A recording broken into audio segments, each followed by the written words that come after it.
오늘 어떤 내용은 진진의 예전, 역사, 히스토리부터 해서 그 다음에 과거, 그 다음에 현재, 그 다음에 미래 이렇게 한번 이어가 볼까 해요.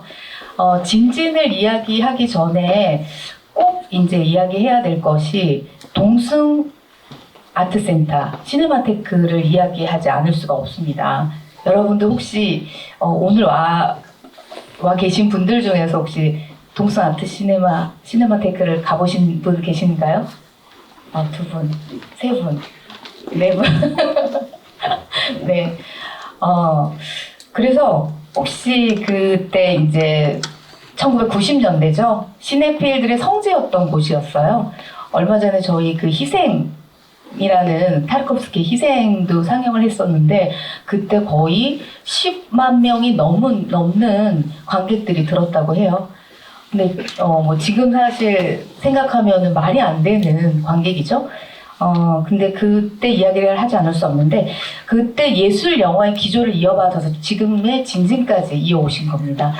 감독님 그때부터 지금까지 어떤 히스토리라고 해야 될까요? 조금 간략하게 말씀해 주실 수 있을까요? 네. 긴장을 하셔서 저로 감독님이라고 깜짝이야. 죄송합니다. 네, 여러분, 제가 이야기를 하는 내용이 여러분들의 기대치에 부응하지 않을 수도 있고, 또 오늘의 주제, 이게 이제 내용이 김난숙과 진진의 파노라마로 돼 있어요. 근데 진진은 김난숙으로만 돼 있지 않습니다. 네, 그리고 거기는 수많은 사람들이 저희 회사가 만 18년, 19년 차가 되고요. 정말 많은 사람들의 구성원들이 제가 이런 표현을 하면 참 죄책감이 느껴지지만 자기들의 일상에 뼈를 갈아 넣는 회사, 더 이상 갈아 넣을 뼈가 없다 그러면 떠나고 더 이상 갈아 넣을 뼈가 없다 그러면 떠나고 그렇게 해서 만들어진 회사라고 저는 생각합니다. 그래서 영화사 진진 앞에 제 이름이 붙는 것 자체가 좀 미안하고 그런 마음이 있기 때문에 그러나 제가 알고 있는 범위 내에서 전달을 한다고 생각하시고 혹시라도 제가 약간의 잘난 척을 하게 되는 저는 그런 걸 좀 잘하는 편이에요. 저도 모르게 잘난 척을 잘하는 사람이라 저희 회사 직원들이 제일 잘 알고 있기 때문에 그거는 양해하고 좀 들어주시기 바랍니다. 저는 원래라기보단 직장 생활을 방송국에서 시작을 했고요. 거기에서 작가 생활을 했고 영화 일을 좀 하고 싶은데 그리고 영화 관련 공부를 좀 했었습니다. 그런데 당시에 영화 업계에 생활할 수 있는 월급이라고 저는 생각하지 않았어요. 제가 90년대 초반에.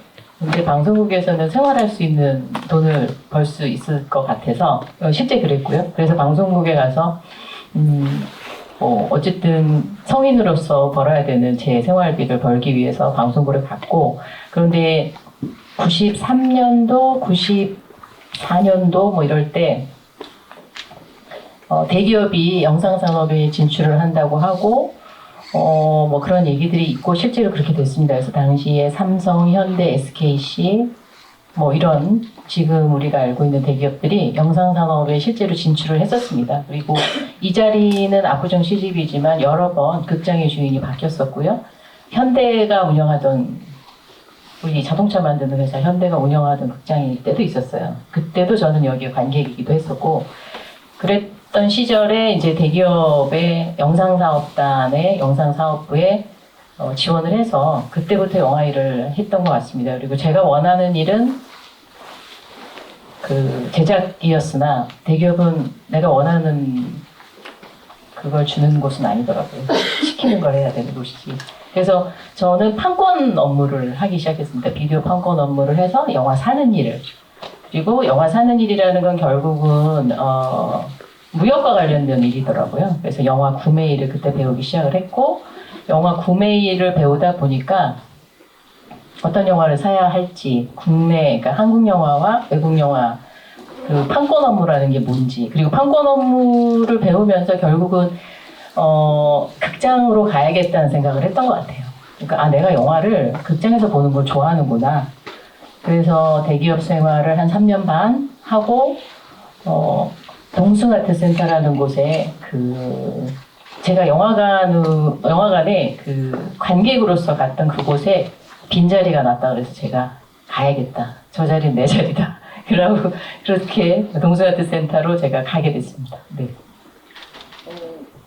그때 굉장히 전설적인 기획전이나 상영회가 많았었던 걸로 알고 있는데 기억에 남는 게 혹시 있다면? 제가 동숭아트센터는 당시엔 지금은 대학로에 이 건물이 있거든요, 그대로. 그리고 서울문화재단이 운영하는 예술청으로 돼 있어요. 그런데 이제 이 동숭아트센터는 당시에 영화관이기보단 공연장에 대한 부분이 훨씬 컸던 회사고, 이 영화관, 동숭아트센터가 운영하는 영화관은 다른 일반 영화관하고 달랐으면 좋겠다는 이 동숭아트센터의 오너인 김홍랑 대표라는 분이 한국의 다른 영화관하고는 좀 다른 영화관이었으면 좋겠다. 그것이 동숭아트센터가 만드는 영화관이었으면 좋겠다. 그래서 그게 이제 시네마테크였으면 좋겠다. 그래서 동숭 시네마테크 이렇게 돼야 되는데 간판이 너무 길면 안 되니까 동숭 시네마텍. 그래서 제가 무슨 폴리텍도 아니고 무슨 테크노 그것도 아닌데 어쨌든 동숭 시네마텍이라는 영화관이 두 개관이 있었습니다. 그리고 저는 그 동숭 시네마텍에 당시에 예술영화의 성지를 실제 만들어줬던 배급사인 영화사 백두대간이라는 회사가 있었어요. 그 백두대간이 정말 교과서에서만 봤던 영화들. 제가 영화 서클 출신인데 이제 선배들이 뭐 이거 봤어? 이거 봤어? 그러면 못 본 영화가 대부분이었고 그런 전설적인 영화들을 필름으로 극장에서 상영을 한다고 하더라고요. 그래서 그때부터 저도 뭐 돈을 내고 극장에서 제대로 된 화면으로 그리고 얼마 전에 M9이 20년 만에 30년 만인가? 네, 30년 만에 재개봉한 희생을 영화사 백두대간이 개봉을 했던 그 극장. 그럼 난 여기서 일하고 싶다. 여기가 내 일터이고 내가 좋아하는 걸 계속 할 수 있고 그리고 동숭아트센터는 돈도 많아 보이니까 내 월급이 안 나올 일은 없겠구나 라고 생각하면서 그곳에서 일을 시작을 했습니다. 네. 그때 시작하시면서 아주 아까 말씀드렸다시피 그때 90년대거든요. 근데 90년대 그 시네필들의 성지라고 불리는 몇 개 극장들이 있었어요. 그때 이제 문화예술 면에서 굉장한 붐이 일어났거든요. 단지 영화뿐만이 아니에요. 그때 시내 21, 키노도 그때 생겼고, 그 다음에 부산영화제도 아마 90년대 1회가 개최됐던 걸로 알고 있거든요. 부산영화제가 94년도인가 5년도 그쵸? 것 같아요. 네. 네네. 그리고 지금 이제 뭐 걸작이라고 일컬어지는 뭐 안드레이 타르코프스키 뭐 여러 가지 작품들이 있었죠. 앙겔로 플러스라든지 그다음에 키아로스타미의 작품들이나 이런 작품들이 그때 진짜 필름으로 볼 수 있는 시기였었던 것 같아요. 근데 저는 궁금한 게 과연 그때 어떤 일이 일어났었던 거지? 어떻게 희생을 15만 명이 봤었던 거지? 라는 궁금증이 있었어요. 그리고 얼마 전에 저희가 했었던 그 라스폰트리의 킹덤 시리즈도 이거는 그냥 심야 상영만 했는데 연일 매진이 됐었다고 하더라고요. 90년대 무슨 일이 있었나요? 90년대 무슨 일이 있었는지 저는 잘 모르겠는데 그렇죠. 무슨 일이 있었지? 저는 영화사 백두대간하고 제 자신이 관객이 어떤 관객이었냐면 영화사 백두대간과 코아 아톨과 정성일 키즈라고 생각해요. 정성일 선생님을 저희도 GV 때마다 뵙지만 그리고 저희가 극장 폐관할 때마다 마지막 GV는 정성일 선생님이라고 했는데 이것은 제가 키노를 창간호부터 다 갖고 있는데 제가 버리지 못하는 이유 중에 하나를 제가 말씀드렸어요. 다 읽지 못했다. 이거를 다 읽으려면 내용도 너무 많고 글자도 너무 작고 그래서 내가 언젠가 이걸 다 읽고 버리리라 라고 해서 아직 못 버렸다 라고 말씀드렸는데 그때 아마 저희 세대 386이라고 표현해야 되나요? 그 당시에는 또 그 세대 제가 좀 있으면 60인데 그냥 뭐랄까 문화적인 어떤 빅뱅 같은 게 있었던 것 같아요. 그래서 이렇게 저희 윗선배들은 책을 굉장히 많이 읽었던 것 같고, 근데 그 책 말고 이제 뭐 음악도 있었지만, 대학로에 그 당시에 공연도 그랬거든요. 그 얼마 전에 돌아가신 이제 갑자기 학전에 김민기 선생님도 그 당시 이제 학전의 공연들 지하철 1호선 전설적인 지하철 1호선부터 해서 뭐 정말 다양한 것들이 그때 막 소극장 공연도 뭐 이런 공연도 이렇게 매진이 되다니라는 그런 문화적인 빅뱅이 있던 시기였고 그것에 대해서 굉장히 굶주려 있던 세대가 아닐까.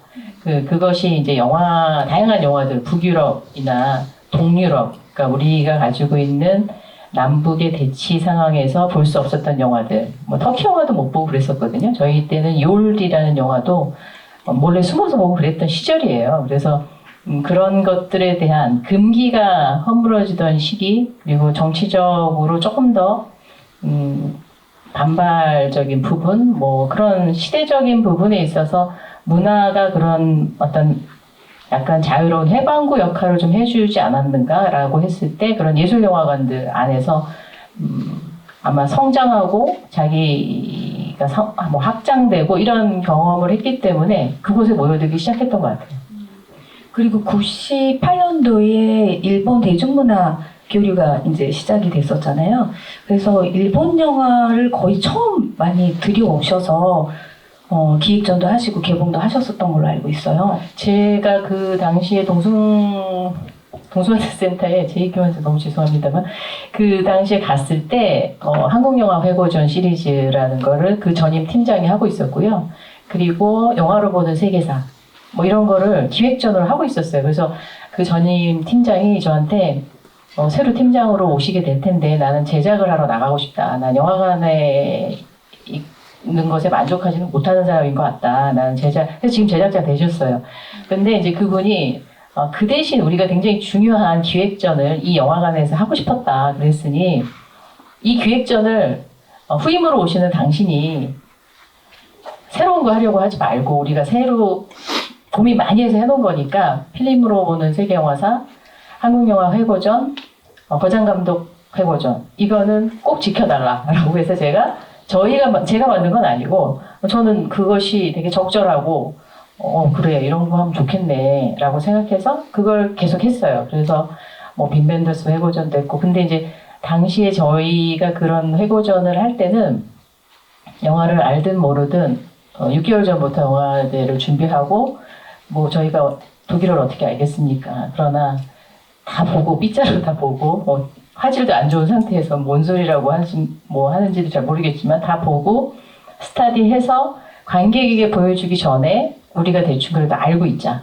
그래야 어떤 영화가 제일 잘 될지 혹은 어떤 영화가 안 될지 뭐 이런 것도 좀 우리끼리 먼저 생각해 보자. 그 중에 괜찮은 게 있다면 개봉도 해보자. 뭐 이런 생각으로 근데 이런 분위기 자체는 시내 21이라는 주간지가 있었고 여러분도 아시겠지만 전 세계에 이렇게 영화 주간지가 이렇게 정기적으로 이렇게 장수하고 있는 나라가 제가 알기로는 흔치 않다라고 알고 있습니다. 그리고 그 당시 키노 잘 읽지는 못하지만 들고 다녀도 있어 보이는 그런 키노 그리고 제가 정성희 선생님을 이제 가끔 볼 때 저희가 영화 시사회를 보통 남산에 있는 시사실에서 했는데 거기 키노 사무실이 있었어요. 그러면 시사회 때 보통 2시이거나 오전 시사가 가끔 있거나 요즘도 2시, 4시에 이제 언론 배급 시사회라는 걸 극장에서는 하는데 업자들끼리는 이제 먼저 보여드리잖아요.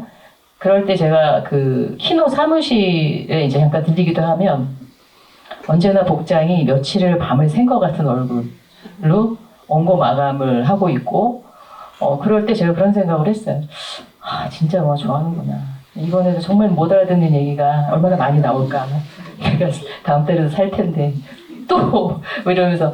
근데 그 캥한 얼굴로 만나자마자 이렇게, 이번에 새로 우리가 뭘 특집을 했는데, 새로 발견한 게 그런, 너무 좋아서. 아직도 저희가 집요할 때마다 좀 너무 끝나지 않아서, 정세윤 선생님은 그런 게 있는데, 이 사람은 정말 영화를 좋아하는구나. 라는 생각을 그때도 했었습니다. 근데 여튼 그런 기획전 같은 것들은 제가 새로 하거나 그런 건 아니고 저희 앞에 선배들, 영화를 좋아했던 선배들, 그리고 영화관에서 관객과 만날 때 뭔가 달랐으면 좋겠다는 어떤 참 뭐라고 설명해야 되나요? 그런 생각들을 그걸 갖고 있었던 사람들, 그게 좋다 나쁘다 뭐 옳다 그르다의 문제가 아니라 그냥 그건 그 사람이 그렇게 생각하는 그 어떤 영화적 애정이라고 얘기해야 되나, 하여튼 어떤 아름다운 병에 걸린 사람들 그런 사람들의 몫이었다. 네. 근데 그거는 이어오고 있는 것 같아요. 그러니까 저희 아트나인 프로그래머가 동숭 시네마텍 키즈예요. 그래서 그때부터 이 영화를 보고 그때 이걸 봤어요. 그때 동숭 시네마테크 하이퍼텍 나다 시네코드 선재에서 이거 봤어요 라고 얘기하면서 프로그램을 하더라고요. 그리고 그때 받았던 팜플렛 같은 걸 가져오면서 이거 보세요. 이거 그때 있었던 거예요 하면서 자랑을 하면서 이렇게 했었던 기억이 납니다. 그러면 지금 그 동숭 시네마텍까지 갔습니다. 너무 좀 빨리 좀 서둘러야 될 것 같은데요. 그 이후에 이제 하이퍼텍 나다 시네코드 선재 까지. 네, 뭐 다 설명드릴 필요는 없는 것 네네네. 같고, 제가 한 것도 아니고. 근데 하이퍼텍 나다만큼은, 되게 제가 1층에 이제 뭔가 좀 새로운 공간이 필요하다고 생각을 했어요. 동숭 시네마텍이 시네마테크의 역할을 하고 있다면 좀 하이퍼한 극장이 필요하지 않을까? 당시에는 그게 약간 돌아다니고 있는 인터넷에서 약간 세련된 단어처럼. 그래서 하이퍼하다는 게 뭘까? 하이퍼. 좀 더 확장됐으면 좋겠고, 좀 한 단계 약간, 양해해 주시고 들었을 때, 한 단계 좀 업그레이드 돼 있는 그런, 그 당시에 이제 잡지 이름도 필름 2.0도 있었던 시절이고, 2.0? 2.0은 뭘까? 뭐, 그런 때에 하이퍼텍 나다인데, 하이퍼테크인데, 가나보단 나다가 낫겠다. 그리고 나도 뭐 말도 안 되는 얘기죠. 근데 어느 날 그런 생각이 들었어요. 그러니까 자기가 좋아하는 게 무엇인지에 대해서 자기 시선으로 얘기할 수 있는 극장이었으면 좋겠다. 혹은 그런 관객들이 많으니 그런 관객들하고 같이 영화관을 만들어간다는 생각으로 그렇게 하면 어떨까. 그런데 새로운 극장을 만든다는 게 이 오너에게 얘기해도 될까? 근데 마침 당시에 그 동숭아트센터 1층에 커피숍이 적자였어요. 그래서 커피숍을 좀 개조를 하자. 커피숍을 개조해서 새로운 극장 한번 만들어 보면 어떻겠냐. 당시 영화진흥위원회에서 극장 융자 사업을 하고 있었습니다. 극장 융자 사업에 3억까지 꺼주는 극장 융자, 저리 융자 사업 이런 게 있었는데 저 돈을 이용하면 뭐 오너가 저한테 너 돈 있어? 이런 거라고 물어볼 때 내가 얘기할 수 있겠다. 꼬우면 됩니다.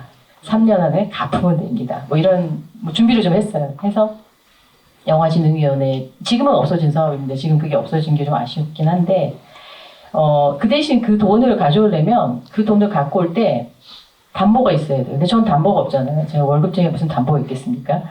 이 담보가 있다는 얘기를 언제쯤 해야 되나. 담보를 내야 된다는 얘기를 오너한테 언제 얘기를 해야 되나. 그래서 제가 3년 안에 이 돈을 갚을 수 있는 예상 매출 계획서를 짰어요. 이런 극장을 만들면 이렇게 돼서 이렇게 돈을 갚을 수 있습니다. 뭐 이런 되도 않는 약간 일종의 사기죠. 사기인데 근데 결과는 어떠셨나요? 그쵸, 3년 안에 갚았어요. 네. 참 제가 한 일 중에 유일하게 잘한 일인데 그 극장을 제 손으로 또 문을 닫았습니다. 그래서 그때 제일 핫하게 오픈을 할 수 있는 아이템이 뭘까라고 했을 때 일본 영화가 금기시되는 시기여서 일본 영화를 오프닝으로 하면 되겠다. 일본 영화 특별전을 하자. 그래서 정말 지금은 안 볼 수도 있는 일본 영화를 일본 영화란 이유만으로, 일본 영화를 극장에서 볼 수 있다는 이유만으로 일본 영화 특별전이 첫 프로그램이었어요. 그리고 극장이 젊은 관객들이 좀 더 많이 오게, 혹은 영화를 많이 안 보는 층들에게 소개하려면 지금은 없어졌습니다만 당시에 가장 그래도 좀 힙하다는 단어를 저보러 쓰지 말라 그랬는데 누가 60대로 보이는 사람이 힙하다는 단어를 쓰는 순간 그 단어는 오염되는 거라고 했어요. 제가 방금 좀 너무 실수를 했네요. 하여튼 그런 때에 이제 에띠양이라는 온라인 매체가 있었어요. 지금의 네이버 같은. 그 에띠양에 저희가 제안을 했어요.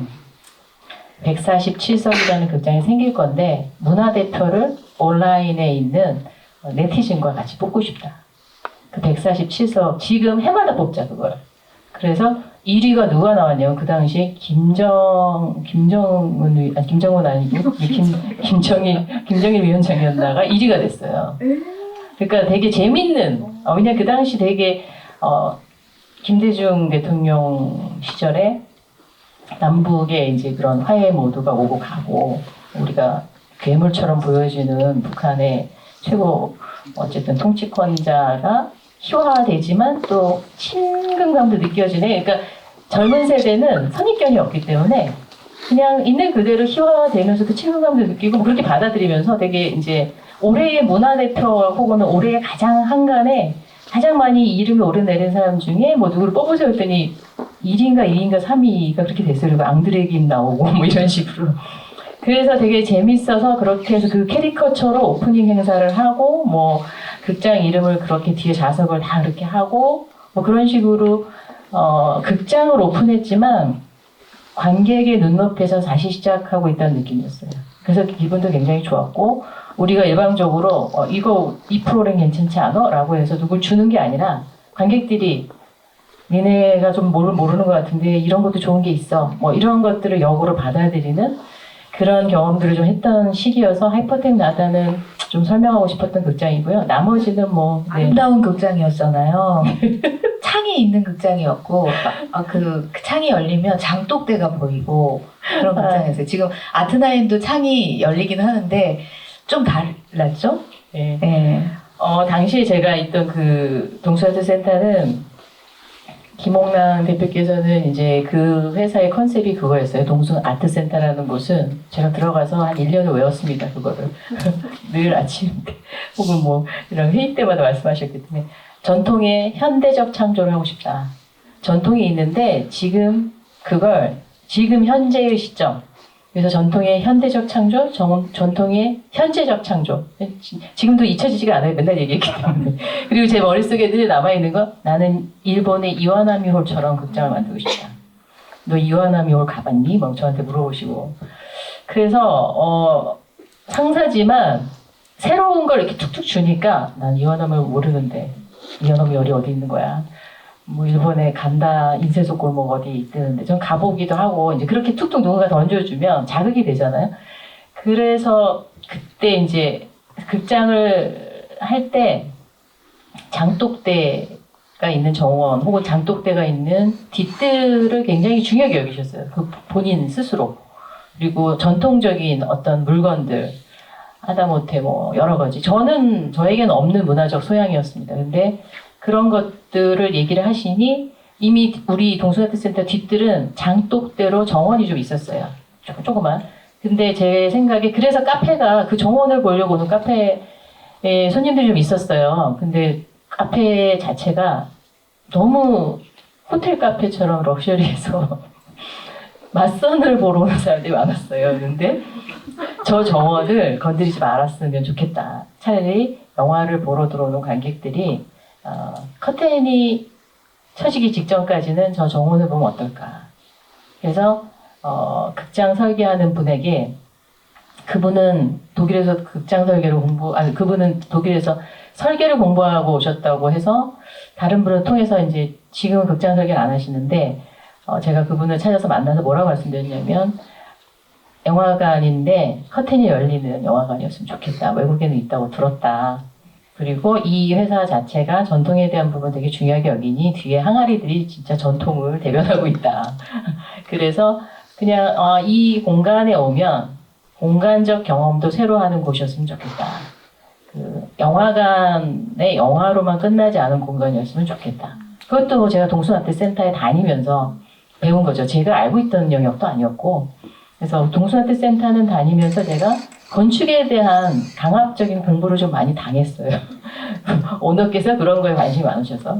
그래서 저도 그렇게 배웠고, 그래서 그런 거를, 그러면 이제 그렇게 되면 방음에 문제가 생긴다, 사운드에. 그래서 결국 사운드에 문제가 생겼어요, 이 극장이. 그러나 아름다움을 포기하지 않는 걸로 했고 그 찾아보시면 나옵니다. 그 유명한 제작자분께서 정원이 보이면 뭐하냐. 제작자가 영화를 만들 때, 감독이 영화를 만들 때 사운드에 얼마나 신경을 썼겠냐. 근데 그 정원을 보겠다고 사운드의 방음도 제대로 되지 않는 그 극장이라고 신의21을 크게 쓰셨어요. 그래서 이거 뭐 다 아는 얘기예요. 심재명 대표께서 우리가 다 아는 심재명 대표께서 뭐 정원도 좋지만 영화관은 어떠해야 하냐 뭐 이런 얘기들을 쓰셨기 때문에 제가 그 컬럼을 복사해서 아직도 갖고 있습니다. 그 모체가 그러니까 어떻게 든든하게 그 극장에서부터 시작하신 분인 것 같아요, 우리 김남수 대표님. 근데 극장에 대한 이야기는 좀 더 심도 깊게 이야기해 볼 필요가 있어서 그건 좀 이따가 하기로 하고요. 빨리빨리 진도를 나가보겠습니다. 이후 시네코드 선제까지 왔는데요. 시네코드 선제는 조금 밀어놓고 이제 본격적으로 진진에 대한 영화사 진진에 대한 이야기를 해보고 싶어요. 그 동숭 시네마테크 시절부터 지금까지 진진은 계속해서 독립 예술 영화에 특별한 애정을 가지고 있으셨는데 이렇게 지금까지 그것도 또 한국 독립 영화까지 또 배급을 하시고 계시잖아요.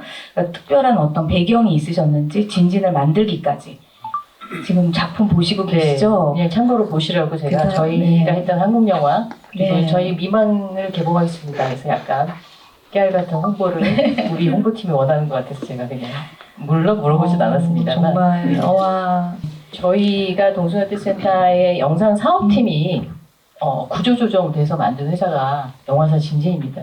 위키피디아인가 뭐 어디 자세히 나와 있더라고요. 어떻게 알았지? 이러고 내가 얘기도 안 했는데 앞으로 이렇게 얘기하겠다. 회사가 어려워졌고요. 이제 저는 뭐 저희 김홍랑 대표님께도 지금도 만나고 있는데 그 대표님께도 그렇게 얘기를 했어요. 저는 부자가 하면 이런 예술관을 문을 닫지 않고 할 줄 알았어요. 그래서 저는 여기 온 건데 문을 닫다니요 라는 얘기를 이렇게 웃으면서 하진 않았죠. 그 당시는 좀 심각하게 했고 어쨌든 회사는 정리를 해야겠으니 분사를 하겠느냐 뭐 이렇게 어쨌든 다 정리를 네 손으로 할래 라고 해서 제가 이제 그 당시에 그 회사를 위해 돈을 좀 많이 벌어준 영화가 있었습니다. 그래서 대한민국에서 처음으로 100만이 넘어 일본 영화가 있었는데 그게 주온이라는 영화가 있거든요. 제가 산 영화입니다. 공포 영화. 네. 그때 이제 보리밭을 흔드는 바람을 동숭에서 개봉을 하려고 동숭아트센터 영화로 샀는데 나가라고 하시니 나와서 첫 영화가 됐어요. 그래서 보리밭을 흔드는 바람을 이제 첫 영화가 영화사 진진의 영화가 된 셈이 됐는데 그때도 제가 그런 생각했어요. 보리밭을 흔드는 바람이라니 정말 힘들다 그렇게 생각을 하고 정말 힘들다 이게 내가 원치 않는 어떤 바람이라는 것이 있는 거구나. 나를 이렇게 내가 원하는 방향은 이쪽이지만 원하지 않는 것들이 언제나 오는구나. 원하지 않는 것들이 내 앞에 올 때 내가 어떻게 해야 되지? 제가 단 한 번도 소위 말해서 사장이라는 걸 생각해 본 적이 없는 사람이에요. 그리고 지금도 너무 좀 괴롭습니다. 근데 그리고 혼자 일하는 거 작가로 시작했기 때문에 혼자 일하는 거에 굉장히 익숙한 사람이었고 혼자 잘난 척하는 거에 익숙한 사람인데 이게 여러 사람과 같이 있을 때는 그게 쉽지 않더라고요. 책임이라는 것도 있고 여하튼 보리밭을 흔드는 바람이라는 영화가 저희의 첫 영화가 됐고 그 해에 그러니까 아마도 성실히 일한 우리들의 구성원들의 누군가를 위해 하늘이 내려준 복이 아닐까. 그 다음에 저희가 원스를 사서 그 영화가 이제 소위 말해서 12개관에서 개봉을 했는데 24만 명이 들었어요. 그래서 메가박스 코엑스가 제 기억으로는 12주 동안인가 상영을 했었던 그런 기억이 나는데 원스라는 영화는 경쟁이 되게 심했다고 알려져 있는데 아무도 안 샀어요. 그래서 제가 산 건데 이 사람들이 경쟁이 심했다고 다들 그러시죠. 네. 성공하면. 그래서 내가 살려고 했는데. 아니 네. 그 원스 보신 분들이 있으시죠? 영화 자세히 보면 이제 뭐 사실 영화가 이게 포커스가 자주 왔다 갔다 해요. 그 영화는 포커스 나가고 사운드도 엉망이고. 근데 이제 그 영화가 가지는 장점은 음악을 하고 싶어하는 거리에 그 뮤지션 혹은 음악을 좋아하는 어떤 이민자, 음악을 아는 이민자와의 어떤 교감, 뭐 이런 사랑이라고 표현을 해야 되나요? 어쨌든 둘의 그런 이야기가 일단 음악으로 너무 잘 표현이 돼 있잖아요. 6일밖에 안 찍었다 그랬어요. 실제로 제작도. 그랬던 영화가 어쨌든 저희가 하늘이 저희를 보고 와서 원스가 이렇게 잘 됐고, 저희가 했던 우리 학교라는 한국 영화가 있었습니다. 그 우리 학교가 그 해에. 그래서 이렇게 추운 엄동설한 일 줄 모르고, 그러면 저희 분사하겠습니다. 뭐 이러면서 막 이러면서 당당하게 뭐 이랬는데, 첫 해에 너무 그 다음에도 잘 되고 이러니까 다 잘 될 줄 알았죠. 그랬는데 여하튼 저희가 지금까지 뭐 이런 영화들, 원스랄까, 그 다음에 뭐 저희가 아티스트란 영화도 저희가 했었는데, 그 아카데미 최다상을 받긴 했어요. 근데 제가 생각하는 관객 수가 되지 않아서 무척 실망했던. 그래서 이 포스터 제가 잘 안 봅니다. 그리고 이건 정말 경쟁률이 심했었죠. 네, 이건 경쟁이 심했는데 제가 그때 제정신이 아니어갖고 막 가격을 쫓아가서 막 그래서 제가 저희 팀장님 여기 배급에 제일 잘하시는 저희 정태원 팀장님 와 계시는데 제가 물어봤어요. 어떤 영화 제 생각이 나냐 구매했을 때라고 했더니 물론 여러 개 생각나지만 아티스트도 생각난대요. 소율은 얘기 본인이 너무 아팠었는데 계약하고 이랬을 때 그때 생각이 났다 그래서 그렇구나. 그런 생각 나는 왜 신부장 아팠었다는 생각이 안 들지? 역시 일종의 약간 감정적인 약간의 이런 경향이 있어야 윗사람은 그렇구나. 그래서 살짝 미안한 마음도 있었는데 아티스트란 영화도 그런 기억이 나고요. 또 보면 네. 여기 위대한 침묵이 놀라웠어요. 저는 그때 위대한 네. 침묵도 위대한 침묵이라는 영화를 아세요? 아시는 분이 한두 분 계신 것 혹시 같아요. 리얼타임으로 그때 보셨나요? 보셨네요. 저분은 보셨죠. 네, 제가 극장에서 뵀으니까 저분은. 그때 그 해에 이게 이제 몇 년도인지 제가 지금 기억이 안 나는데 너무 힘들어서 시네코드 선재를 운영하고 있을 때인데요. 시네코드 선재라는 극장이 대우라는 곳 아트 선재센터가 대우 재단에서 운영하고 있는 미술관이기도 해서 아트 선재센터에서 운영하고 있는 지하에 이제 제가 알기로는 국제 회의장으로 만든 장소였어요. 그게. 그래서 통역이나 이런 게 원활하게 될 수 있게 만든 극장, 그러니까 극장에는 적합하지 않은 곳이죠. 그런데 거기를 서울아트 시네마가 운영을 해서 한국영화 회고전을 굉장히 잘했고 그랬는데 어쨌든 언제나 뭐 건물주와 이렇게 항상 문제가 생기니까 재계약이 이루어지지 않았고 한 5년인가 6년, 7년 비어 있었던 걸로 알고 있어요. 그 극장이. 근데 이제 제가 예전에 대우라는 곳에 다닐 때 알던 그 대우 관계자분이 극장이 비어 있으니 와서 운영을 좀 해달라 그래서 결국 제가 서울아트 시네마에 전화해서 물어봤어요. 왜 안 하냐 그랬더니 어쨌든 제가 확인을 하고 우리 보러 운영해달라고 하는데 해도 되겠느냐라는 얘기를 했을 때 저희한테 연락 안 왔는데 하시고 싶으면 하세요. 이래갖고 저희가 하게 됐는데 저희가 한 7, 8년 운영하고 또 그쪽에서 리모델링 하겠다고 재계약을 안 해주셔서 위대한 침묵 얘기하는데 너무 그 얘기 길게 죄송합니다만 그 극장이 300석이 좀 안 되는 극장인데 너무 힘들어서 운영하는 게 너무 힘들어서 그만해야겠다라고 할 때 이 영화가 1회부터 매진이 나오는 거예요. 이 종교 영화고 대사가 한마디도 없습니다. 그리고 거의 3시간짜리 영화인데 그래서 제가 지금까지 되게 미스테리하면서도 아름답다고 생각하는 영화 중에 하나가 위대한 침묵인데 이 영화는 알프스의 봉쇄 수도원에 관한 영화고 수도사들, 침묵을 서원한 사람들 제가 카톨릭 신자는 아니지만 침묵을 평생 지키겠다고 서원한 수도사들이 수도하는 곳인데 이제 감독이 그곳을 영화화하고 싶어서 얘기했는데 6년인가 8년 뒤에 16년 뒤인가에 찍어도 좋다라고 연락이 와서 찍게 됐다라는 에피소드가 있어요. 근데 이 영화를 보러 오는 층들이 너무 다양해서 제가 기억하고 있는 영화입니다. 일단 사진 하시는 분들 다 왔었고요. 건축하시는 분들. 그리고 카톨릭은 당연히 왔고요. 카톨릭 신자분들. 근데 제가 특이했던 건 스님들이 많이 오셨어요. 그래서 스님과 신부님과 같이 앉아서 조는 걸 봤어요.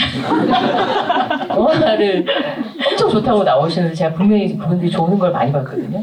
그래서 저희가 영화 시작하기 전에 이게 이분들이 영화는 좋다고 보러 왔는데 자고 나가면 죄책감이 느껴지시고 제가 희생을 봤을 때 그랬거든요. 좋다는데 나는 왜 또 잤나 이번에. 제가 이번에도 희생 2번 봤거든요. 30년 뒤에는 어떤 느낌일까라는 생각을 2번 봤는데 어쨌든 그 얘기 드리려고 했던 건 아닌데 위대한 침묵에 저희가 그래서 앞에 멘트를 녹음했어요. 영화 시작하기 전에. 굉장히 이상한 극장이죠. 그래서 영화 시작하기 전에 사람들이 막 웃었어요. 이 영화는 보시다가 주무셔도 되는 영화고 어느 장면에 깨어있어도 그 장면을 보시면 되는 영화입니다. 그런데 너무 신기한 건 영화가 끝나기 30분 전에 모두 다 깨어나요. 왜냐하면 충분히 잤기 때문에 2시간. 그래서 그분들이 표정이 되게 밝아요. 그리고 이게 한겨울에 개봉을 했기 때문에 난방도 잘 돼 있고 푹 주무셨고 근데 그때 30분 전에 깨어날 때 영화에 유일하게 대사가 아닌 대사가 들리는데 수도사들이 막 눈싸움하면서 웃어요. 웃고 막 그 약간 무슨 비닐 같은 이런 폐비닐 같은 걸로 썰매를 타고 알프스에서 그 노인들이 남자 노인분들이 이렇게 표현이 이상하고 이런 말을 쓰는지 모르겠습니다. 막 이렇게 어울리지 않는 아이 같은 표정으로 근데 너무 깔깔거리면서 웃을 때 사람들이 다 깨요. 왜냐하면 사운드가 들리니까. 거기서부터 이렇게 웃어요, 관객들이. 그래서 나올 때 감동받았다고 그러고 나오세요. 그리고 입소문이 나기 시작했어요. 영화가 너무 좋다. 특히 수도사들의 그 맑은 표정과 눈싸움 할 때 그 깔깔거리는 웃음소리와 그래서 그래, 이거야. 이걸로 2, 3만 명은 하겠구나라고 했는데 9만 명까지 들었고요. 코엑스에서 연락이 왔어요. 메가박스 코엑스에서 5주차쯤 됐을 때, 개봉 5주차쯤 됐을 때 코엑스에 이런 영화 개봉 안 하냐고 연락이 너무 많이 오고 있어서 영화를 줄 수 있겠냐 그래서 코엑스에서 개봉한 지 5주차 됐을 때 해서 나중에 한 4주인가 5주차를 계속 하시고 하는 영화관이 별로 없으니까 결국 9만 7천 명까지인가 들었어요. 네, 그랬던 영화에서 제가 지금도 늘 기억합니다. 네. 정말 지금 생각하면 상상할 수 없는 일이네요. 지금 상상할 수 없는 일이 가끔 굉장히 특이하게 벌어질 때가 있는데 이제 이런 영화들이 기억이 나는 거죠. 근데 뭐 이렇게 좋은 작품들도 있었지만 의미 있는 실패작 같은 거 아까 아티스트 같은 작품들도 있었을 것 같은데 뭐 기억나는 작품들 있으세요? 의미 있는 실패작은 제가 이걸 하나 뽑아왔어요. 혹시 여러분이 이 검은 땅의 희나백성을 아시나요? 배용균 감독님은 아세요? 네, 아시겠죠. 달마가 동쪽으로 간 까닭은이라는 이름은 어디선가 들어보신 적 있어요? 제가 이 영화를 개봉하고 회사에서 잘릴 뻔했어요. 이거는 진진 때는 아니었어요. 진진 때는 아니었고, 컬럼으로도 누군가 또 쓰시고 막 이랬었는데, 시내 21이죠. 기사가 하여튼 뭐 그랬던 기억이 있는데, 저는 이때 이제 그 동숭 시네마텍에 그러니까 배용균 감독님은 딱 2작품을 만드셨어요. 만드시고 다른 사람이 공개를 안 하셨는지 모르겠습니다. 그러나 개봉한 영화 딱 2작품입니다. 그 로카르노에서 상을 받은 달마가 동쪽으로 간 까닭은하고 검은 땅의 희나백성. 그리고 이제 이 영화는 그러니까 달마가 동쪽으로 간 까닭은을 개봉을 하고 너무 본인이 상처를 받으셨다고 들었어요, 제가. 근데 검은 땅의 희나백성이 너무 좋다는 거예요. 정성희 선생님께서. 자기만 봤다고. 그래서 그것도 배용균 감독님이 워낙 이제 미술 쪽에 계신 분이라 영화인들하고는 많이 알고 지내지 않는데 이제 자기 영화를 유일하게 잘 본 사람이 정성희라는 사람이니 검은 땅의 희나백성을 무슨 러쉬 시사회 같은 거 비슷하게 할 때 정성희 선생님만 불렀다는 얘기를 제가 들었어요. 그래서 내가 나중에 정성희 선생님한테 그 영화가 정말 좋냐? 정말 좋다. 어둠에 대해서, 검은색에 대해서, 밤에 대해서 배용균 이상 영상으로 재현한 사람은 없었다. 그래서 제가 또 약간 지적 허영심에 그래? 그럼 이거를 단독 개봉을 하면 매진이 나오지 않을까? 뭐 이런 생각으로. 근데 이제 이런 영화는 당시에 저희가 중간에 이런 단어들이 있어요. 영화관에는 퐁당퐁당 상영하네라는 약간 안 좋은 표현에, 근데 지금은 그것이 퐁당퐁당 상영이라는 표현 자체가 기능적으로 꼭 그렇지 않고 다양한 영화를 상영하는 쪽으로 긍정적으로 많이 바뀌었다고 생각하는데, 당시에는 이제 그런 흐름들이 생길 때였어요. 그 전일 상영을 하지 않고 하루 종일 그 영화관에 갔더니 원하는 시간대에 영화 상영을 안 하더라. 내가 보고 싶은 영화가 내가 원하는 시간대에 없어. 그러니까 하루 종일 5회 상영을 같은 영화를 해야 돼요. 그럴 때 배용균 감독님이, 제가 배용균 감독님을 찾아갔어요. 대구로. 당시 대구 효성 카톨릭 여대의 미술 교수님이셨어요. 그래서 연락을 너무 힘들게 해서 팩스로 만나뵙고 싶다. 검은의 땅 희나백성을 상영하고 싶다. 근데 이제 동숭이라는 극장을 알고 계셔갖고 찾아오라라고 해서 갔는데, 미술 수업이 끝나고 계시는데 어쨌든 이런저런 얘기를 해서 생각해 보시겠다고 하고, 배용균 감독님은 굉장히 길게 팩스로 뭔가를 보내십니다. 언제나 이렇게 회사에 와보면 두루마리가, 저기 무슨 이렇게 누군가 이렇게 웨딩 마치를 한 것 같은 두루마리가 쫙 회사에 와 있어요. 배용균 감독님이 밤새 팩스를 보내셨구나. 그런데 어쨌든 거기에 결론은 8주 상영을 보장해라. 한 회차도 다른 영화 상영하지 마라. 제가 오늘에겐 자세히 설명하지 않고 개봉을 하게 됐습니다. 어쩌고저쩌고. 8주 동안 상영하는데 정말 관객이 너무 없었어요. 너무 없었고, 나중에 이제 시말서를 제가 썼거든요. 시말서. 그걸 처음 써봤어요, 제가.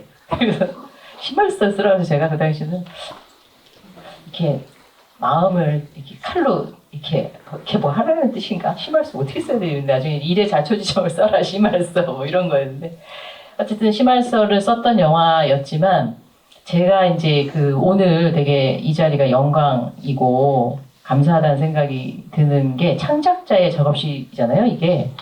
배급하는 사람들을 저는 업자라고 생각하는데 창작자라고 생각해 주는구나, 혹은 실수인가? 그런 생각을 하지만, 그 배용균 감독님을 만났을 때 이 영화는 제작, 감독, 촬영, 각본, 미술, 편집을 본인이 다 하셨거든요.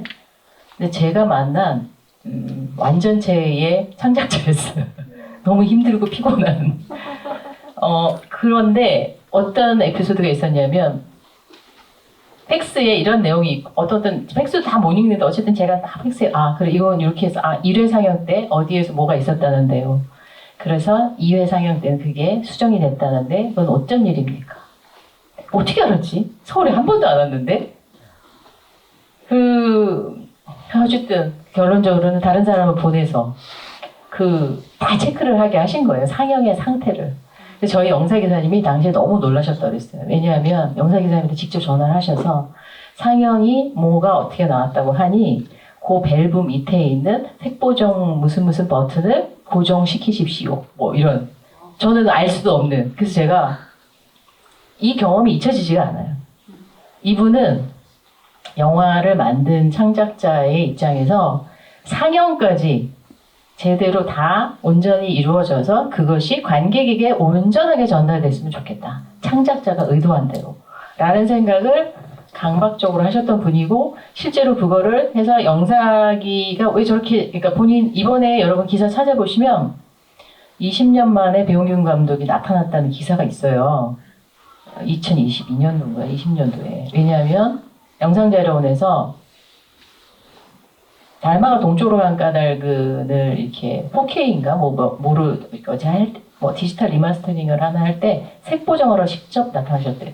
그래서 제가 그분이시구나. 그분이 오셨어. 이런 생각을 했는데, 이때 제가 어쨌든 창작자라는 사람들, 창작자들은 관객을 대상으로 영화를 만들었기 때문에 우리가 중간 역할을 한 사람들은 최적화된 공간을 제공해야 된다. 우리가 생각할 때 괜찮은데, 사운드 괜찮은데 뭐 어때? 이런 날은 하면 안 되는 거다라는 생각을 이때 배웠고, 굉장히 피곤한 일이었지만 중간 역할이라는 것은 배급도 역시 창작자의 이야기에 귀를 물론 저는 당연히 이게 비즈니스 관계고 또 손익을 계산합니다. 장부 계산을 늘 하기 때문에 그렇지 않다는 뜻이 아니라, 그건 기본이고 그 기본 안에서 창작자가 전달하려고 하는 그 창작물이 관객에게 제대로 도달되고 있나에 대한 책임과 어쨌든 기능적 역할을 해야 된다라는 것은 이때 배웠어요. 굉장히 피곤하고 힘들게. 그래서 내가 보여주고 싶은 영화 보여주는 거지가 아니라 언제나 창작자의 뭐 우리의 모든 이런 극장의 기능들이 다 그 역할을 하고 있지는 않지만 그런 생각을 해서 심재명 대표님이 사운드가 중요하지 정원이 뭐가 중요해라는 말에 대해서 제가 그래서 지금 킵해놓고 복사해놓고 그걸 늘 보지도 않죠. 괴로우니까. 그러나 제 파일에 있다. 제 인생의 흑역사의 파일이 있어요. 저는 제 인생의 흑역사 파일이 따로 있어요. 제가 잘못한 것들. 예. 보고 싶네요. 네, 언제는 이제 저만 봐야 되기 때문에. 예. 그래서 옳다. 그들의 지적이 옳다라는 생각했고 동승 시네마텍의 8주 상영을 보장하고 심할서 썼지만 지금도 잊혀지지가 않고 어쨌든 그때마다 굉장히 약간 너무 화가 나셔서 어떻게 지금 이제 6주차 상영을 하고 있는데도 이 정도밖에 상영을 못하냐. 관객이 몇 명 들었는지 중요하지 않은 거예요. 그분은 저는 관객이 안 들어서 지금 죽겠는데 그분은 오늘도 2명이 보러 왔다면 그 2명에게 검은 땅의 희나 백성은 내가 만든 대로 전달이 되어야 한다. 라는 게 굉장히 확고하셨던 분이고 어쨌든 마지막 상영이 다 끝나고 한 2주 뒤에 서울 올라오셨어요. 그래서 처음으로 그런 얘기를 하셨어요. 이건 제 자랑입니다.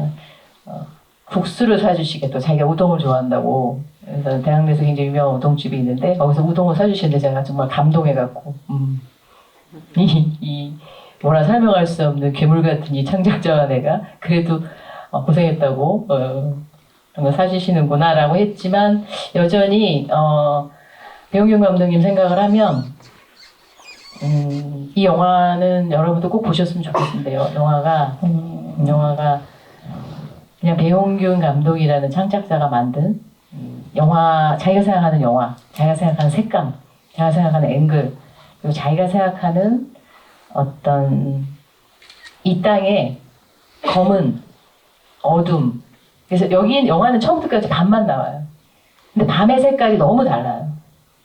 밤의 색깔이 다르다고 해서 제가 뭐가 달라 막 이랬다가 점점 다르구나 달라 막 이러면서 봤던 기억이 나는 게 그런 경험이 있습니다. 정말 보고 싶죠, 여러분. 영상제로에서 가끔 합니다. 가끔씩 가끔 하는데 매실 올라오시나요? 아니요, 그분은 안 올라오시는데 제가 그 짓을 만들었던 오미영 감독님이 갑자기 서울 오셨다고 그래서 왜 오셨어요?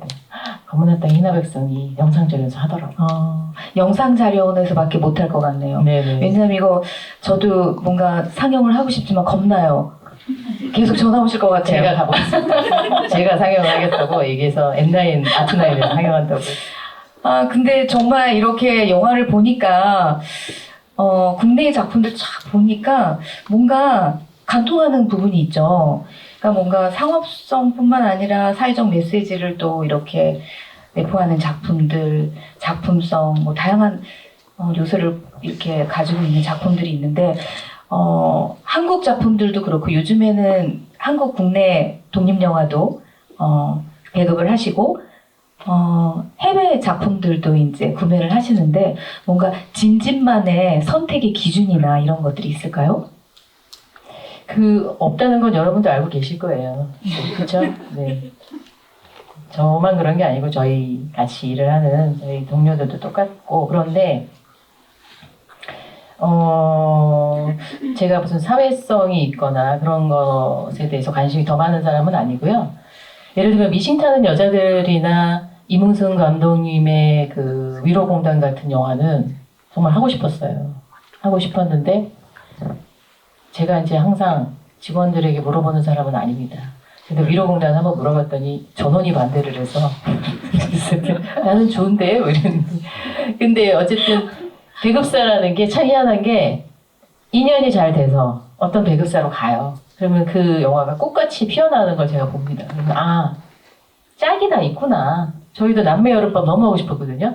근데 저희를 헌신짝처럼 버리시면서 다른 배급사로 가셔서 그 배급사하고 되게 좋은 결과물을 내시더라고요. 맞아요. 네. 그런 게 있죠. 저희도 생각했을 때 진진의 저력을 항상 느끼는 작품들이 진짜 저희는 하고 싶지만 못할 것 같아, 이거 자신 없어 하는 작품들이 있는데 진진으로 갔다고 하는 거예요. 그러면 꼭 저희가 봐라 진진이가 이렇게 했다 라는 얘기를 하고 나죠. 뭘 큰거 피했다 뭐 이런. 아니에요, 정말이요. 아니 정말 그 괴인도 마찬가지예요. 괴인을 저는 진진이 픽업했을 때 역시 대표님, 팀장님 어떠실까라는 생각도 했죠. 직원들이 힘드셨겠다라는 생각은 했지만 정말 진진 아니면 이렇게 정말 이건 성공했다고 저는 생각을 해요. 이 작품은 관객에게 다가갔다, 맞닿아 있었다라는 생각이 들거든요. 괴인 같은 경우는 누구나 보면 좋은 영화라 생각하는데 자신이 없는 영화잖아요. 그런데 괴인을 살린 분은 제가 볼 땐 프로파간다다. 그분이 포스터인가요? 살리셨다, 포스터다라고 생각하고 그분이 괴인의 귀인입니다. 그래서 괴인은 저는 영화가 너무 좋았고 아무 일도 안 일어나는데 왜 이렇게 섬찟하지? 라는 생각이 들었고 근데 왜 이걸 섬찟하다고 느끼고 있지? 어떤 사람을 위험하다고 느끼는 거지? 라고 생각하는 제 자신을 자꾸 보게 된 거죠. 그러니까 영화라는 게 어떻게 보면 어떤 영화를 나는 좋아하고 어떤 영화 나는 좀 별론 것 같아라고 얘기하는 순간 우리는 자기를 일단 약간 설명하는 거거든요.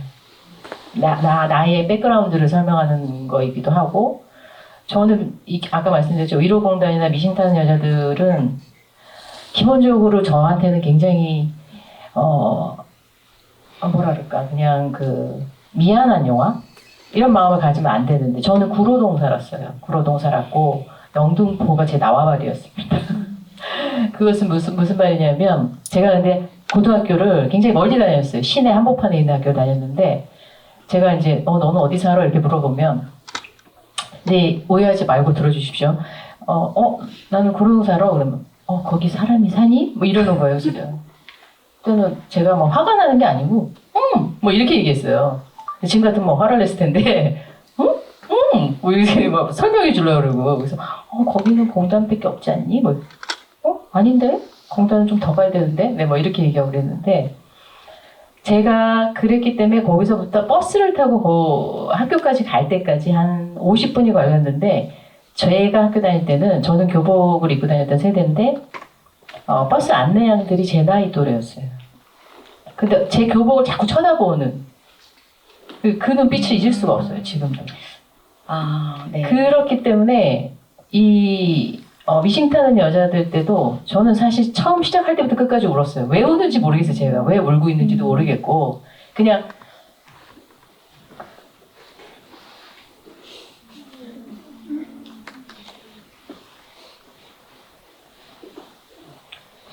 미싱 타는 영화도 미싱 타는 영화가 아니죠. 미싱 타는 여자도 그게 정말 네, 왜 그러는지 저도 잘 모르겠지만 네네.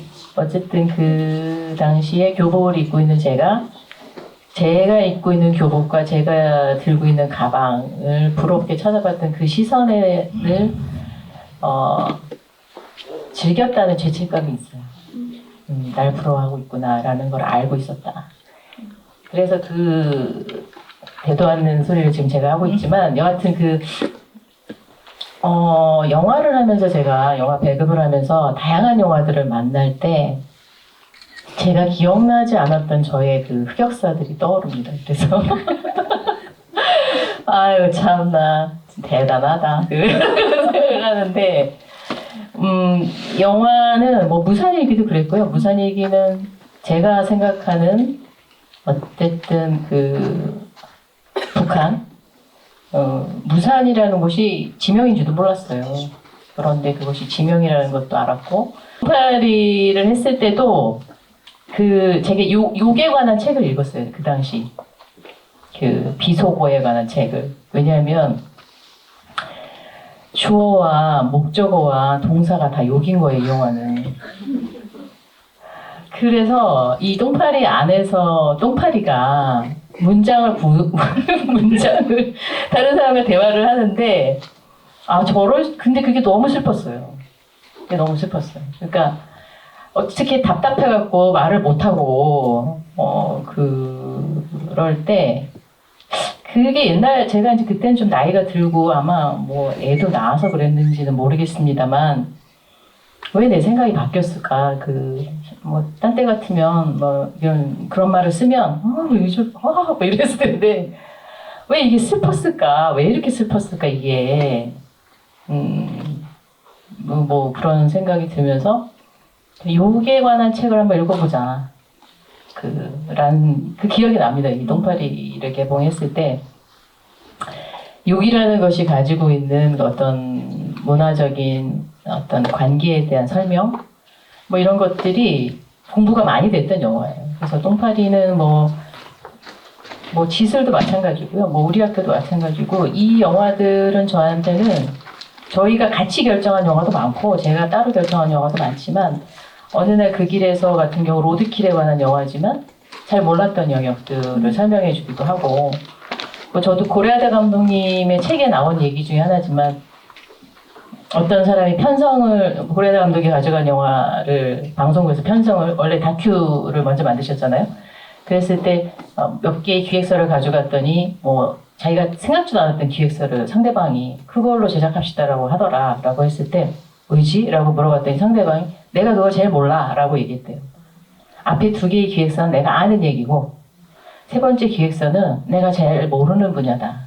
그러니 이 기회에 이걸 한번, 그리고 심야 프로 새벽 편성이기 때문에 아무도 안 볼 거야. 당신이 만들고 싶은 대로 만들어 오세요 라고 얘기했다는 게 그분의 책이 있어요. 그런 것처럼 제가 몰랐던 것들에 대한 확장?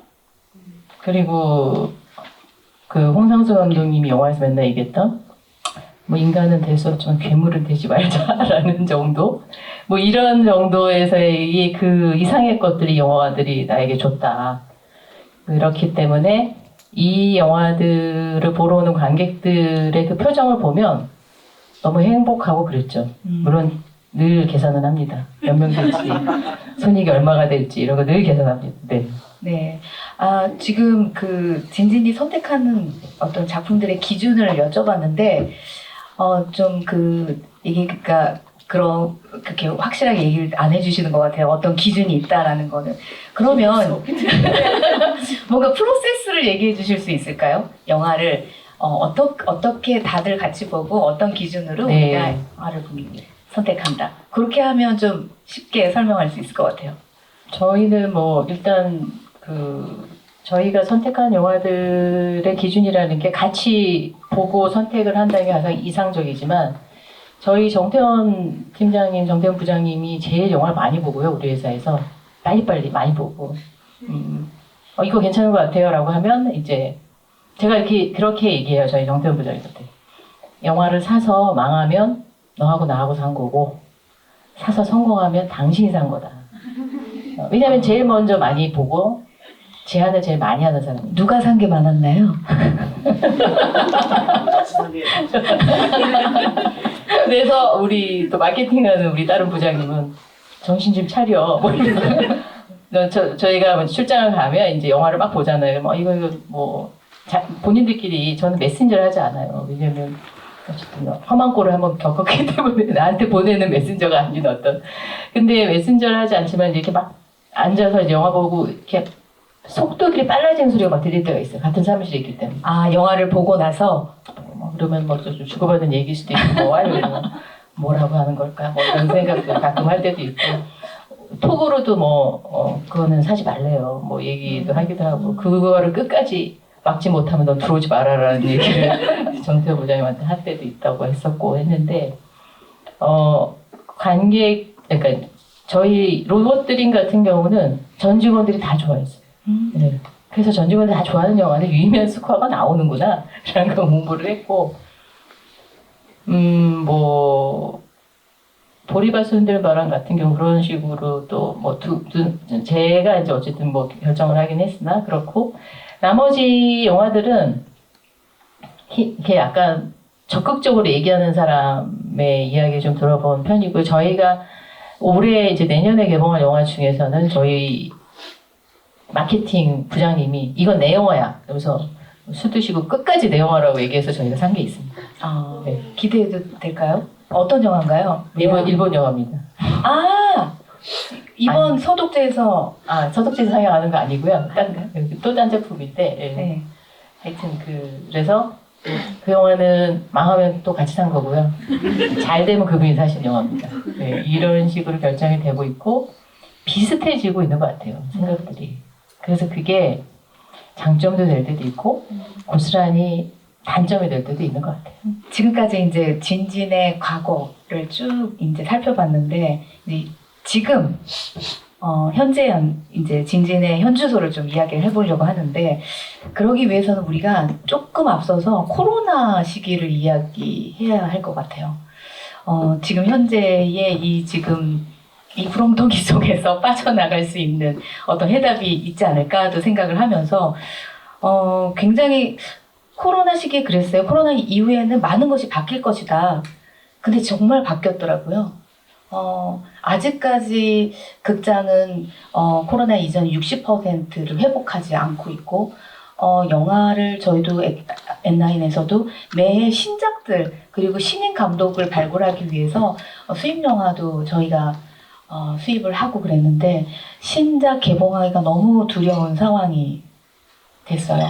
관객들이 오질 않아요, 극장에. 왜일까요? 라는 생각을 했는데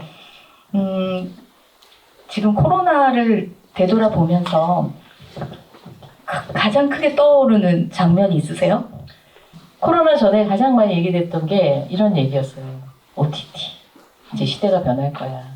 그리고 극장에서 누가 영화를 뭐 이렇게 그리고 극장은 굉장히 개인적인 어떤 것이 될 거야. 우리가 마치 이제 PC통신이라는 게 뭐 PC통신? 그는 좀 이상하고 퍼스널 컴퓨터라 해서 뭐 PC를 지금 뭐 그게 이상한 말이지 않잖아요. 그런 것처럼 근데 뭐 VR이니 AR이니 뭐 OTT니 뭐 이런 얘기들 나올 때 인스타그램 처음 나왔을 때도 저는 인스타그램이 뭐야 뭐 이랬었거든요. 근데 지금 뭐 인스타그램 너무 중요한 SNS가 됐고 근데 변화는 늘 있는 것 같아요. 저희가 생각하는 영화는 기본적으로 변화에 좀 예민한 것 같고요. 왜냐하면 태생적으로 복제 기술에 의해서 만들어진 예술이기도 하기 때문에 기술의 변화에 가장 민감하지 않을까.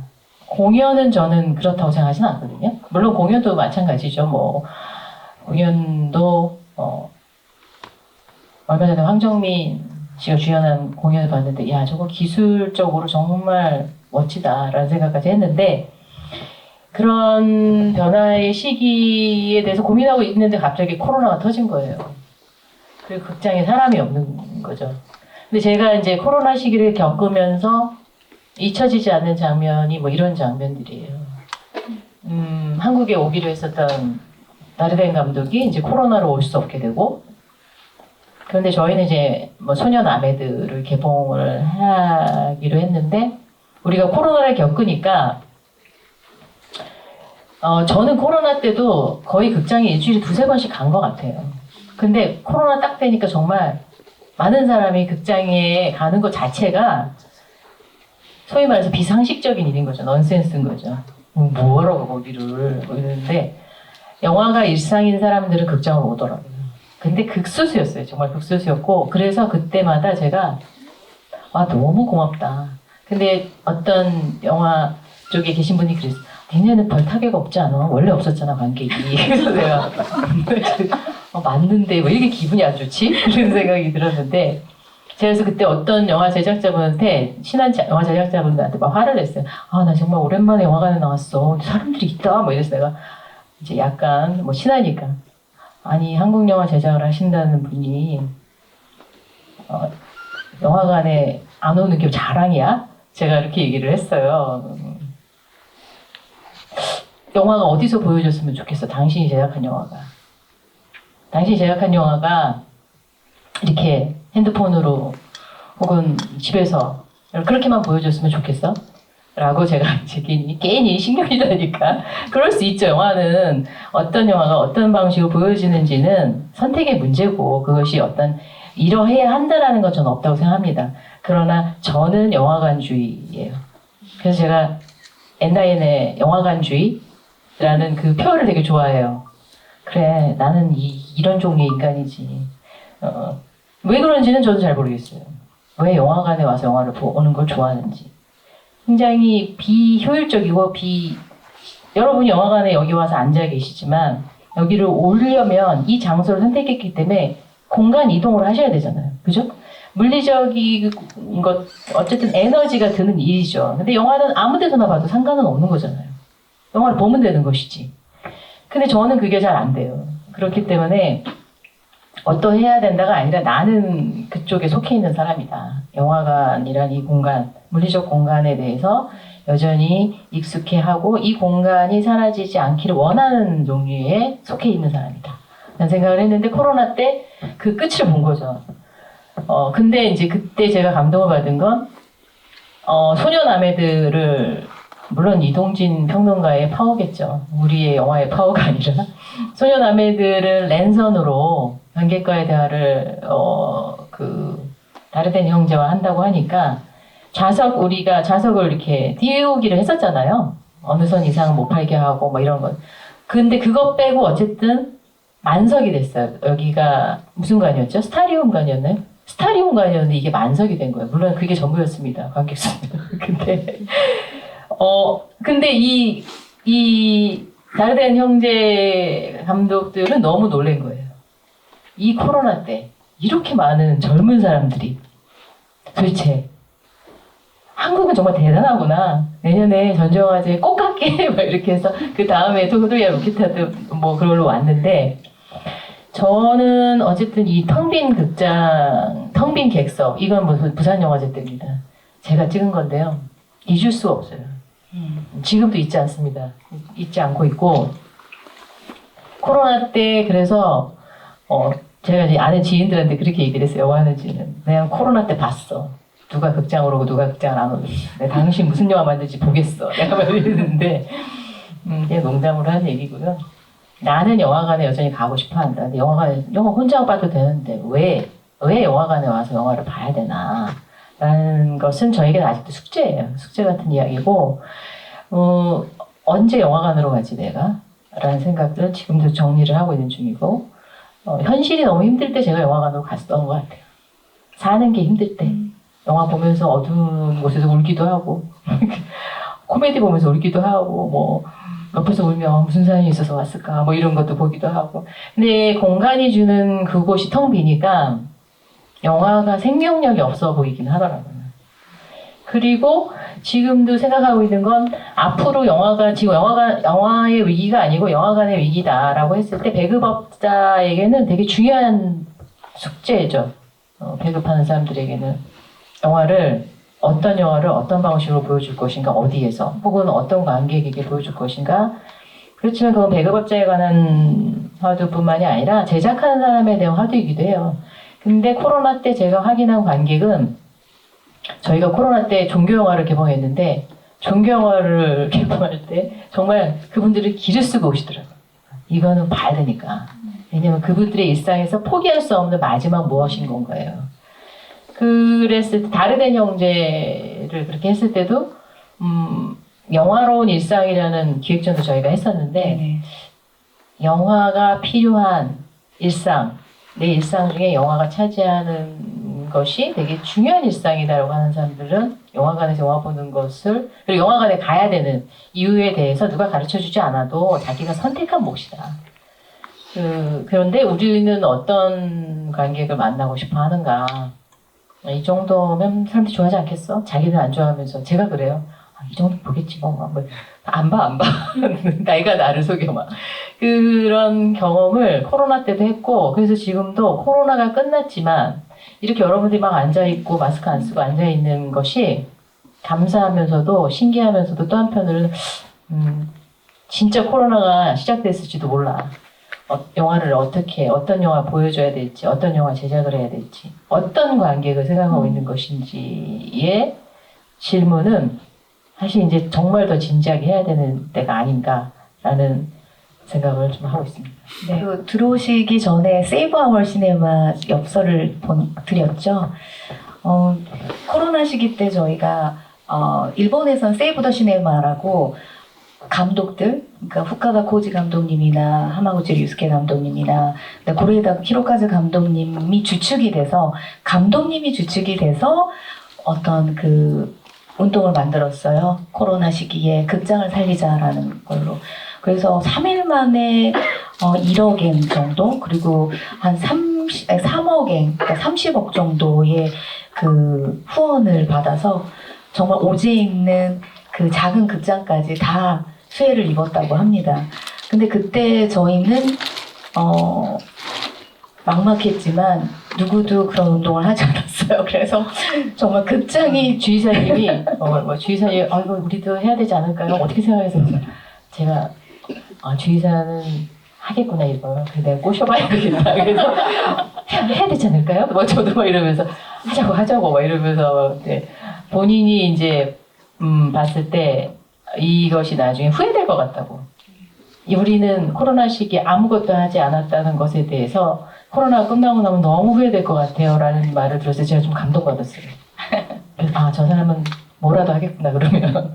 그래서 만든 엽서나 이런 것들에 너무 좋았어요. 저는 그게. 지금도 제가 그래서 그 파일 만든 거 환경에는 좀 안 좋지만 그 파일에 영화적 순간이 있다라는 그 문구도 너무 좋아하고, 우리는 영화관에 왔을 때 저는 제가 예전에 부에나비스타 소셜 클럽을 전주영화제에 보러 갔을 때 너무 시간이 급해서 택시를 탔어요. 그랬더니 택시 운전기사분이 저한테 그러더라고요. 영화 보러 왔냐고 그러더라고요. 그래서 네, 빨리 좀 가주시면 안 되겠냐고. 영화 보러 왔냐고 그러니까 서울에서. 그래서 내가 네 그랬을 때 그러니까 영화를 보러 서울에서 여기까지 왔냐고 또 물어보시는 거였어요. 저 기억이 나요. 지금도. 저는 영화관에서 일하고 있습니다. 그때 이제 정신없는 사람들 영화 보러 여기까지 온다고. 글쎄요. 영화관에서 일한다고 얘기하기 잘했다. 큰일 날 뻔했다. 그 정신없는 사람들이 영화가 뭐라고 영화를 보러 여기까지를 내려오냐라는 게 그 당시 택시 운전기사님의 이야기였는데 납득할 만한 이야기다. 다른 사람이 볼 때는. 네. 정말 오늘 이 자리에 계신 분들은 대표님이 말씀하신 대로 영화로운 일상을 포기하지 않는 분들이 포기하셔도 됩니다. 포기를 안 할 이유는 없고. 네, 정말 그 코로나 시기를 겪으면서 이런 공간의 소중함을 절감하셨던 것 같아요. 직접 극장을 또 운영해 보셨으니까 그랬지만 저도 정말 뭔가 테이프로 다 자석 띄기 해가지고 이렇게 있었던 그 극장이 가끔씩 꿈에도 나오기도 하거든요. 정말 끔찍했는데 정말 이렇게 관객들을 같이 이렇게 본다는 게 좀 어떻게 보면 비현실적으로도 느껴져요. 여러분들도 불과 2년 전 아니었어요? 2년 전 아니었어요? 그쵸? 다시는 그런 일이 있지 않기를 좀 바라긴 하는데 저희가 지금 9분밖에 안 남았어요. 네. 대표님 저희가 얘기를 너무 많이 지금 준비했는데 지금 마무리 미래에 대한 얘기를 안 했어요. 미래는 그냥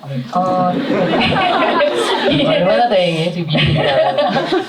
네, 그냥 그러면 내년 계획이나 내년 계획은 없고요. 네. 내년에 저희는 저희끼리 얘기했어요. 물론 저만 얘기했지만 내년의 계획은 생존이다. 생존이죠. 네, 생존이다라고 생각하고 있고요. 네. 제가 저희의 미래는 이표정이 저희의 미래입니다. 관객들의 표정. 저는 관객 사진을 찍는 걸 좋아하지만 제가 어디에 올리거나 이러진 않아요. 그러나 요즘은 이런 걸 하면 안 되기 때문에. 그런데 제가 이 사진도 좀 얼굴을 잘 알아볼 수 없는 사진을 그 중에 제가 골라서 올린 거예요. 근데 화면이 이렇게 꽉 차고 그랬을 때 관객들 표정 하나하나가 저는 다 보여요. 옆에서 보면. 그리고 어떤 장면에서 이제 영화 30분 끝나기 30분 전에 또 관객들 반응 보러 들어가면 그래 망했어 표정 봐봐. 알 수 있어. 근데 이렇게 예전에 제가 얘기한 적이 있는데 영화를 보고 나서 고맙다고 그러는 분들이 있어요. 사실 고마울 게 뭐 있어요. 다 펴팔자고 하는 짓인데. 근데 그 말이 너무 고마운 거죠. 이미 그분이 충분히 좋았다면 그분은 또 그런 영화를 또 보실 거고, 저는 뭐 배급업을 하는 입장에서는 관객이 중요하다. 그러니까 언제나 영화제도 마찬가지로 생각합니다. 저는 관객이 제일 중요하다. 관객이 과거이고 현재이고 미래이다.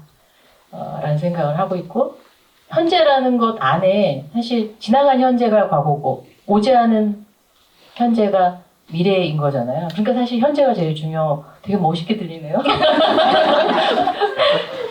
근데 어쨌든 영화에서 현재는 관객인 것 같아요. 관객이 있는 자리가 현재이자 미래인데 관객을 만만하게 보면 안 되지 않을까. 아, 그거는 네. 정말 늘 생각하고 그렇죠. 늘 있어요. 만만하게 보고 있는 실수를 하고 있습니다. 저희도 저희 그 프로그래머하고 오늘 낮에 그 얘기를 했어요. 우리의 패착은 약간 관객을 무시했었던 때에 나옵니다. 라는 이야기를 했었던 것 같아요. 이제 마케팅이나 이런 걸로 속일 수 없거든요, 관객을. 맞아요. 저는 네. 굿즈 얘기 좀 하고 싶은데 굿즈 때문에 영화 보시는 거 아니잖아요. 그래서 굿즈 없는 세상에 살고 싶습니다. 아, 정말이에요. 정말입니다. 저도 뭐 굿즈 때문에 유료를 한 번 더 갔는데 희생 굿즈가 갖고 싶어갖고 말씀하시죠.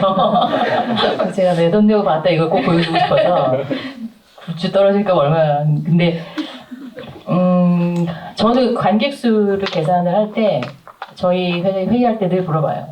티켓 프로모션 하지 않고 포스터를 받지 않고 든 관객은 몇 명이냐. 그게 몇 명 안 돼요. 요즘에 그렇죠. 네, 그래서 그냥 이거는 뭐 어떤 걸 하지 말자 하자 그런 캠페인성 얘기가 전혀 아니고 그냥 숙제가 아닐까. 예전에 10,000명, 20,000명, 30,000명 저희 뭐 예를 들면 포스터 한 장 안 줘도 90,000명, 30,000명, 50,000명 뭐 들었던 때도 있었어요. 근데 이것이 우리가 생각해봐야 될 일이 아닐까. 나도 모르게 뭐 굿즈를 이왕이면 굿즈 주는 걸 그렇게 생각하지는 않는다고 저는 생각하는데 관객은 늘 있을 거라고 생각합니다. 늘 있을 거라고 생각하는데 어떤 영화를 어떻게 보여줄까에 대한 고민을 배급하는 사람들은 더 해야 되는 게 아닐까 라는 생각을 좀 하고 있습니다. 잘 하지도 못한 얘기를 이런 자리이기 때문에 어쩔 수 없이 해야 되는 건데. 맞아요. 정말 작년보다 올해보다 내년이 더 걱정되는 영화계고 정말 지속 가능하기 위해서 버티는 일밖에 할 수 없는 지금 상황이긴 한데 저희 끝으로 제 말씀드리고 여러분들의 2가지 질문만 받을게요. 시간이 없으니까. 제가 이 일을 하면서 정말 힘들었을 때가 있었어요. 그때 김난숙 대표님한테 또 전화를 했죠. 대표님 너무 힘들어요. 저희는 이 일을 언제까지 할 수 있을까요? 미래가 있을까요? 예술영화 지금 한국영화 3,000명이에요. 어떻게 해요? 그랬을 때 대표님이 얘기를 하셨어요. 저한테. 나는 우리가 하는 일의 미래가 희망적이지 않다고 생각해. 이렇게 시니컬하게. 아마 좋아지지 않을 거야. 그건 확신해. 근데 하지만 나는 이 일을 하기로 결심했어. 계속 가기로 결심했어. 라고 얘기하시더라고요. 그때 지금도 소름이. 근데 아니었어. 밤에 전화를 했기 때문에. 근데 그때 제 머리가 반짝 이렇게 뭔가 둔기로 뭔가 얻어맞은 듯한 느낌이 들면서 바로 이거구나. 내가 왜 그동안 이렇게 매달리고 이 일에 전념을 다했고 했을까? 잘 되기 위해서 이 일을 했을까? 아니야. 난 이 일을 좋아해. 그래, 나도 결심하면 돼. 라고 생각했어. 그랬더니 정말 모든 고민이 사라진 거예요. 많지 않아요. 아시죠? 네, 감안해서 다. 그래서 정말 지금까지 버티고 있는 것 같아요. 그래서 그 결심을 하면서 저도 지금 견뎌내고 있는데 그 얘기를 꼭 이 자리에서 하고 싶었어요. 대표님 감사합니다. 그러면 여러분들의 질문 짧게 2가지만 받아볼게요. 2명만 받아볼게요. 네, 저기 요 가운데 있는 여자분하고 저 뒤에 있는 모자 쓰신 남자분 2분만 받겠습니다. 네, 안녕하세요. 저는 구로동에서 대학 졸업을 앞둔 학생인데요. 저는 영화사 이쪽 일을 너무 하고 싶어가지고 오늘도 이렇게 생일인데 여기까지 오게 되었습니다. 오늘 너무 얘기 너무 잘 들었고요. 영화사 취업을 준비하고 싶은 한 학생으로서 어떤 것들을 조금 갖추면 좋을지, 그리고 이런 거는 좀 각오를 해야 된다. 여기에 뛰어들려 이런 각오는 좀 해야 된다 하시는 것들이 있는지 한번 여쭤보고 싶습니다. 각오는 별다른 각오를 하실 필요 없는 것 같아요. 네, 어차피 힘들기 때문에. 그런데 제가 그런 얘기 들었어요. 그러니까 영화 쪽은 정보가 너무 폐쇄적이다. 그리고 어떻게 되는지 모르겠다. 근데 저 같은 경우도 그걸 굳이 표현하면 대기업에서 나온 다음부터는 다 사채였던 것 같아요. 사적으로 채용되는 거기 자리 비었대 누가 알려줘갖고 그래 그럼 난 거기 가야겠어 이렇게. 그게 뭐 공개 구직이나 이런 것들 신의심이나 이런 데 나오긴 하지만, 그래서 특별히 뭘 준비해야 된다는 거에 대해서는 늘 난감한 것 같습니다. 난감한 것 같고, 배급은 요즘 배급은 혹시 배급을 하시겠다면 마케팅 일로 시작하셔도 상관없을 것 같고, 자원봉사자로 시작하셔도 상관없을 것 같고, 생계에 대한 부분에 저도 같이 일하는 동료들에게 늘 이 사람의 이 페이가 이 사람이 일한 만큼 주고 있나? 라는 고민을 늘 해요. 근데 점점 더 어려워질 것 같아요.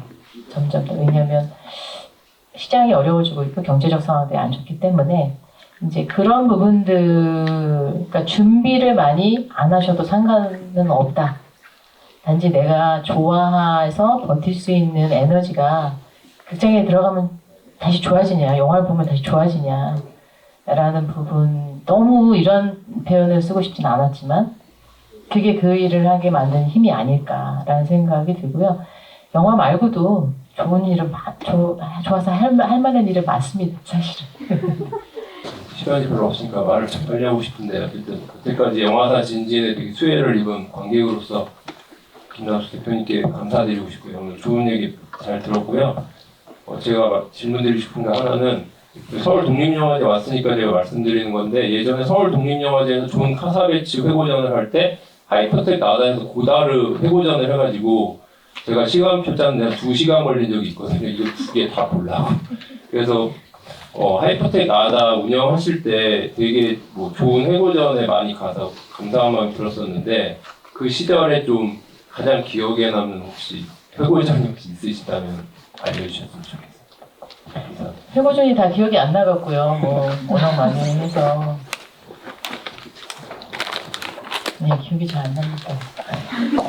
뭐 잉마르 베르만 회고전하고 오지아스 지로 회고전? 오지아스 지로 회고전은 얼마 전에 여기서 N9 개봉을 했는데, 오지아스 지로 회고전이 기억이 났던 건 처음 보는 60대, 70대, 80대 할아버지들을 봤어요. 네, 그분들이 극장을 오셨고, 서울대학 병원에서 일하신다는 분들이 오셨었고, 뭐 이랬던, 그러니까 처음 본, 어떻게 알고 오셨지? 뭐 이런 분들을 좀 봤던 기억이 좀 나고요. 이제 저 배우는 이런 회고전을 보러 오네? 뭐 이런 유명한 뭐 배우들도 봤고, 영화 좋아하는구나, 진짜로.